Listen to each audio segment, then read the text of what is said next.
नमस्कार दोस्तों, LGS classes में आपका बहुत बहुत स्वागत है। आज हम आईपीसी यानी भारतीय दंड संहिता स्टार्ट करने जा रहे हैं। तो सबसे पहले हम भारतीय दंड संहिता में हिस्ट्री को देखते हैं कि ये कैसे आया और कैसे इसको लाया गया है। तो सबसे पहले हम बात करते हैं विधि की। विधि दो टाइप की विधियाँ होती हैं। एक होती है निवारक निरोध विधियाँ और एक होती है दंडात्मक विधि।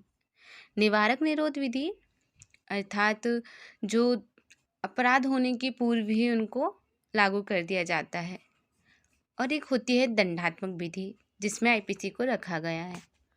तो आज हम दंडात्मक विधि के बारे में पढ़ने वाले हैं। हम थोड़ा सा निवारक निरोध विधि के बारे में देख लेते हैं।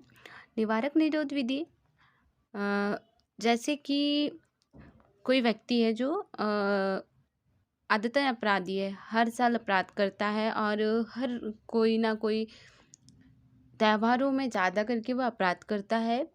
तो ऐसे जो अपराधी होते हैं उनको जो निवारक निरोध विधि है उसके तहत पुलिस वाले पहले ही उनको गिरफ्तार कर लेते हैं, इसीलिए इसको निवारक निरोध विधि कहा जाता है। ये हो जाती है अपनी निवारक निरोध विधि। अब अपन दंडात्मक विधि की ओर बढ़ते हैं। दंडात्मक विधि भारतीय दंड संहिता, तो हम इसकी हिस्ट्री के बारे में देख लेते हैं। आइए हम हिस्ट्री देखते हैं इसकी। भारतीय दंड संहिता 1860 का एक्ट है। इसकी हिस्ट्री के बारे में जानते हैं। तो जो भारतीय दंड संहिता है सभ्य समाज की देन है, ऐसा माना जाता है। प्राचीन समय में जब अपराध होते थे तो उनके लिए कोई दंड का विधान नहीं था। प्राचीन समय में कोई अपराध होता था तो उस अपराध में बदले की भावना होती थी। जैसे किसी व्यक्ति ने किसी को मार दिया है तो बदले की भावना होती थी, सीधी सी बात है। तो सामने वाला व्यक्ति भी उसको मारता था। किसी ने किसी की आँख फोड़ देता था तो वो व्यक्ति भी उस व्यक्ति की आँख फोड़ देता था। मतलब बदले की भावना में जिस प्रकार का वो अपराध करता था, सामने वाला व्यक्ति भी उसके साथ वही अपराध करता था। इसी व्यवस्था को चेंज करते हुए सर्वप्रथम भारत में विधि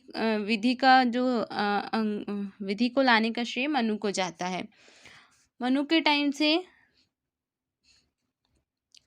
थोड़ा समाज में दंड का व्यवधान आया, और इसी को लेके अंग्रेजों के टाइम पे वॉरेन हेस्टिंग ने 1872 में न्यायिक व्यवस्था के अंतर्गत एक फौजदारी अदालत की स्थापना करवाई,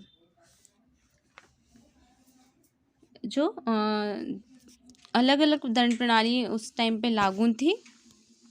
फिर इसके बाद प्रथम विधि आयोग आया, और प्रथम विधि आयोग की अनुशंसा पर 1860 में एक संहिता जो आईपीसी है इसको संहिताबद्ध किया गया।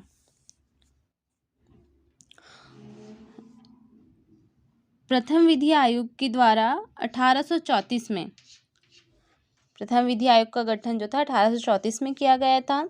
इसके जो अध्यक्ष थे लॉर्ड मेकाले थे, और अन्य सदस्य थे जैसे कि मैक्लियोड, एडरसन और मिलेट।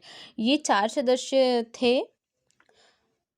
इन लोगों की कमेटी गठित हुई थी, और जो विधि आयोग था, विधि आयोग को प्रारूप 14 अक्टूबर 1837 को गवर्नर जनरल के समक्ष प्रस्तुत किया गया था।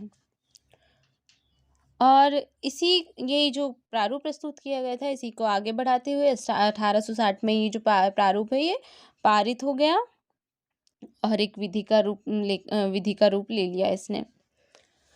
1860 में जब भारतीय दंड संहिता बनकर तैयार हो गई, लेकिन उस समय भारतीय दंड संहिता को लागू नहीं किया गया था। इसको 2 साल के बाद लागू किया गया। मतलब 1862 में भारतीय दंड संहिता जो है पूरे भारत में लागू की गई। तो 1 जनवरी 1862 से भारतीय दंड संहिता आईपीसी प्रारंभ में संपूर्ण भारत में लागू न होकर जम्मू कश्मीर राज्य को छोड़कर संपूर्ण भारत में लागू थी।